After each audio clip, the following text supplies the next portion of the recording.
আমি আমার বোনের জন্মদিন উপলক্ষে এমন একটা সারপ্রাইজ গিফট তৈরি করেছি, যেখানে শাড়ি চুড়ির কম্বো সেটের পাশাপাশি রেগুলার চকলেটকে এমন কুচু কুচু স্টাইলে প্যাকেজিং করে দিয়েছি।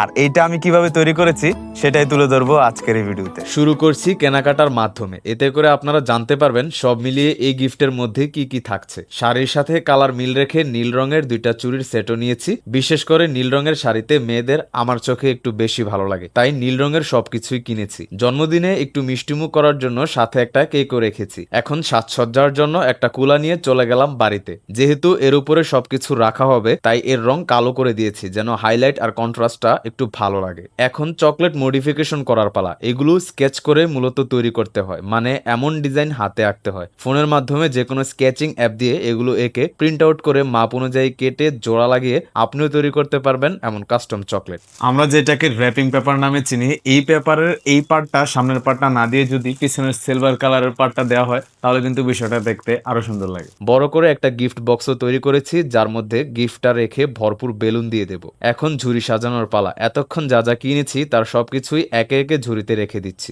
মাঝারি সাইজের একটা ঝুড়ি, যার মধ্যে আমার কেনা সবকিছু একদম পারফেক্টলি বসে গেছে। কেউ যদি না জানেন এগুলো কোথায় বিক্রি করে, তাহলে আমাকে বলবেন, আমি আপনাদের একটা দোকানের সঙ্গে পরিচয় করে দেব, যেখান থেকে এমন অনেক কিছুই কিনতে পারবেন। কুলার উপর ঝুড়ি, কেক, ঝুমকা যা যা ছিল তার সবকিছুই একে একে রেখে তৈরি করে নিলাম আমার বোনের জন্য এই সুন্দর গিফট। আমি তো যাচ্ছি আমার বোনকে সারপ্রাইজ দিতে, আপনি দিচ্ছেন তো? মেনশন করুন আপনার সেই মানুষকে যার থেকে এমন একটা গিফট আপনি আশা করেন। Thanks for watching.